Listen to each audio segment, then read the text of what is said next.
নমস্কার, সুপ্রভাত। খবর দিনভর নিয়ে আপনাদের সঙ্গে রয়েছে আমি জুনেলা। মায়ের চোখ দান করেছিলেন সমাজকর্মী ছেলে, সেই কর্নিয়ায় প্রতিস্থাপন করা হলো দুজনের চোখে। মুর্শিদাবাদ মেডিকেলে চোখ দানের মতো মহৎ কাজ করেও জেলে সমাজকর্মী ছেলে। কৃষ্ণনগর পুলিশের ভূমিকা নিয়ে প্রশ্ন তুলেছেন অনেকেই।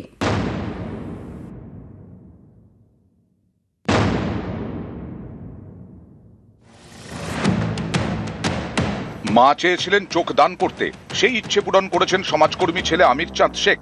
মুর্শিদাবাদ মেডিকেলে সেই কর্নিয়া প্রতিস্থাপন করা হয়েছে, পেয়েছেন দুজন।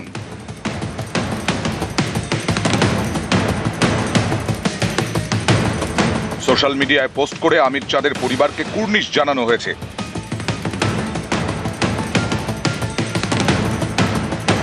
মায়ের চোখ দান করেই গ্রেপ্তার হতে হয়েছে সমাজকর্মী ছেলেকে। চোখ দানের মতো মহৎ কাজ ধাক্কা খেয়েছে কুসংস্কারে। চক্ষু দান তো একটা মহৎ দান। হ্যাঁ, কেউ যদি কারোর চক্ষু দানের মাধ্যমে যদি আরেকজন দেখতে পায়, সেটার মতন ভালো কাজ তো কিছু হয় না। এবার তার বিরুদ্ধে যারা কোনো পদক্ষেপ নিচ্ছে, তাদের তো সেটা করা উচিত না।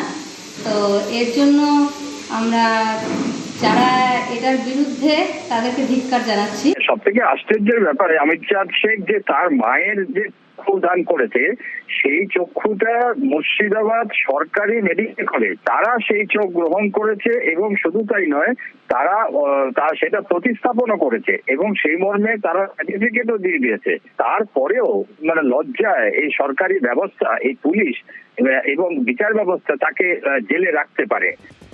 কৃষ্ণনগরের সেনপুর শ্যামনগর পাড়া, এখানকার বাসিন্দা রাবেয়া বিবি, বয়স 65। তিনি 2024 সালে চোখদানের অঙ্গীকার করেন। গত রবিবার হার্ট অ্যাটাকে মারা যান রাবেয়া। মায়ের ইচ্ছে পূরণ করে চোখদান করেন সমাজকর্মী ছেলে আমির চাঁদ শেখ। অঙ্গদান করা নিয়ে স্থানীয়দের অনেকের মনেই কুসংস্কার, সেখান থেকেই বিতর্ক। আমির চাঁদের প্রতিবেশীরা কোতোয়ালি থানার দ্বারস্থ হন, অভিযোগ করেন মৃতের অঙ্গ নাকি বিক্রি করা হয়েছে।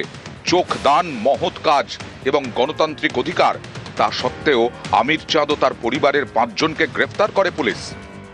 কিছু স্বার্থান্বেষী হয়তো লোক একটা জিগির তুলে দিল যে এর মধ্যে দিয়ে অঙ্গ কেনাবেচার ঘটনা ঘটছে। পুলিশ তৎপর হয়ে গেল, একটা মহান কাজকে বিব্রত করে একটা গণ আন্দোলনকে আঘাত করা হয়ে গেল, তাদেরকে জেলে ভরে দিল।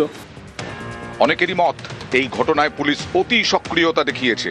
তাদের প্রশ্ন, কোথাও বাল্যবিবাহ হলে তখন পুলিশ কি করবে? স্থানীয়রা যদি উত্তেজনা তৈরি করে বাল্যবিবাহের পক্ষে দাঁড়ান, তাহলে কি আইন শৃঙ্খলার কথা মাথায় রেখে পুলিশ বাল্যবিবাহ আটকাবে না?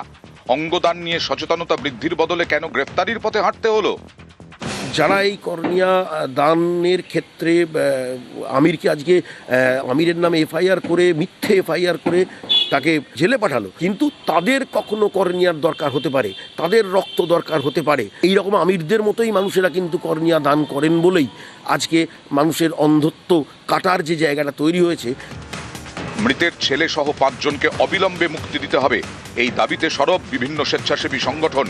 বুধবার কলেজ স্ট্রিটে পথে নামে এপিডিআর।